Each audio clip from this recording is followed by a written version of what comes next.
কিন্তু বিদ্যুৎ অফিসের সামনে এসে যদি আপনি সারা বাংলাদেশের সবগুলো অফিস ভেঙে ফেলেন, এটা কোনোভাবেই সমাধান না। প্রিয় বন্ধুরা, এই ভিডিওটা প্রচুর শেয়ার করে দিবেন। পাশাপাশি যদি আপনি সচেতন, আমি ছিলাম তো ওই সময় যখন ভাঙচুর হয়, তখন আমি এখানে স্টিল ডিউটিতে ছিলাম। তো আসলে পরিস্থিতিটা এমন যে আমরা যে এখানে ডিউটি করি, আমার নিরাপত্তাটা কোথায়? একদম এটাই। আমি এখানে একাই থাকি, ঠিক আছে, একজন শুধু থাকে। মনে করেন সারা রাত একজন থাকতে হয়, একজন সিকিউরিটির দায়িত্বে ইনি আছে, ইনি হয়তো নিচে দেখবে। কিন্তু ভাঙচুর করতে আসলে আপনি কিভাবে একাই এখানে বা কিভাবে ডিউটি? আমি এখানে নিচে বসে আছি, এখান থেকে প্রতিটা কাজ মনে করেন যে বুলেটের মতো আসতেছে। আমি যেখানে বসে আছি, জীবনের নিরাপত্তা নাই, ডাকতেছি, কেউ এখানে আসার সাহস পাচ্ছে না। পুলিশ প্রশাসন তারা মরে আছে, এখানে আসতে পারতেছে না, এমন অবস্থা। তাহলে আমার জীবনের নিরাপত্তাটা কোথায়? এই লোডশেডিং এর দায়িত্ব আমার না, আপনার না। এই লোডশেডিং এর দায়িত্ব আমার না। আমার গ্রিড থেকে বরাদ্দ দিচ্ছে, আমার দরকার হলো আপনার 8 মেগাওয়াট, আমাকে দিচ্ছে 2 মেগাওয়াট। তাহলে আমি কয়টা লাইন চালু করতে পারি? একটা করে লাইন চালাইতে হয়। মনে করেন 6টা লাইন, আমি যদি একটা লাইন চালু করি, তাহলে বাকি লাইনগুলো আবার রোটেট করে চালু করতে গেলে কতক্ষণ সময় লাগবে? একবার আপনি চিন্তা করেন বিষয়টা। তাহলে আমরা যে তারপরও দিচ্ছি, আমরা গ্রিডে যারা ডিউটি করে তাদের সাথে আমাদের তর্কাতর্কি করতে হয়, তাদের সাথে আমাদের মনোমালিন্য হয়ে যায় যে এই গ্রাহককে বিদ্যুৎ দেওয়ার জন্য, কিন্তু তারপরে আমরা পারি না। এই দেখা যাচ্ছে এমন, যদি একটু বেশি লোড চলে, আপনার গ্রিড থেকে টোটাল বন্ধ করে দেয়, দিয়ে আপনার 2 ঘন্টা রাখলো।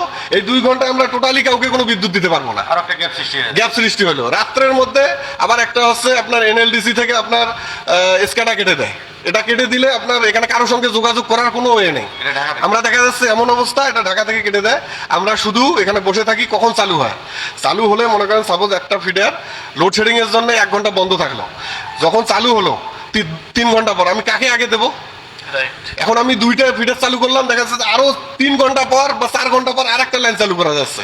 তাহলে এখানে আমি কিভাবে ডিউটি যে করে? আবার দেখা যাচ্ছে আমাদের ফোন হলো 3 থেকে 4টা। এখন পাবলিক অভিযোগ হচ্ছে যে ফোন কেন রিসিভ করা হয় না। তো বিষয় হলো যে একটা লোক, একজন ডিউটি ম্যান এখানে ফোন কয়টা রিসিভ করতে পারবে? আমাদের গ্রিডের সাথে অল টাইম যোগাযোগ রাখতে হয়। আমাদের অফিসের লোকজন শাটডাউন নেয়, তাদের সঙ্গে ক্লিয়ারেন্সের ব্যাপারে কথা বলতে হয়। প্লাস দেখা গেল যে অনেক সময় আমাদের ম্যানেজমেন্ট আছে, তাদের সঙ্গে কথা বলতে হয়। এখন কথা হচ্ছে আপনার প্রতি মুহূর্তে ফোন আসতেছে, আপনি কয়টা ফোন রিসিভ করতে পারবেন? এবং ফোন আপনার রিসিভ করার পর আপনাকে তারা কখনো ভালোবাসার কথা বলে না, আপনার বাপ মা তুলে যা আছে নাই কথা বলে। আপনি কোনোভাবেই দেখা যাচ্ছে যে তাদের সঙ্গে স্বাভাবিকভাবে কথা বলতে পারতেছেন না। তারপরে আমরা ভালো ব্যবহার করি। এটা কিন্তু সত্য কথা। দেখেন, আমরা ফোন করে কিন্তু এটাই বলি, বিদ্যুৎ কেন দিস না বা এই সে। এটা কিন্তু আপনার ভাষা হইতে পারে না। আপনার ভাষা আপনি একটা মানববন্ধন করে আপনার ভদ্র ভাষায় আপনি সরকারকে জানান। প্রিয় বন্ধুরা, তীব্র প্রতিবাদ এবং নিন্দা জানাচ্ছি বিদ্যুতের জন্য। এটা সত্য কথা।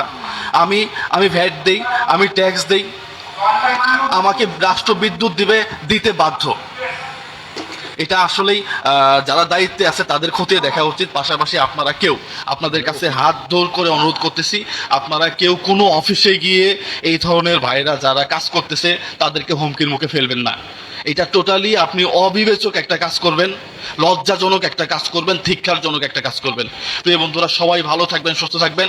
এই ভিডিওটা প্রচুর শেয়ার করবেন। পাশাপাশি সরকারকে বলবো আপনারা খুব দ্রুত বিদ্যুতের সমস্যার সমাধান করবেন বলে আমরা আশা করি। আমরা জানি যে আপনারা মাত্র 6 মাস এই বিদ্যুতের যে ভোট, এটা স্বাধীনতার পর থেকে আছে। হয়তো আপনি 6 মাসে একেবারে 100% ঠিক করতে পারবেন না, কিন্তু যতটুকুই পারেন যেন সাধারণ মানুষের দুর্ভোগ না হয়। Thank you so much. এই ভিডিওটা শেয়ার করার আহ্বান জানাচ্ছি।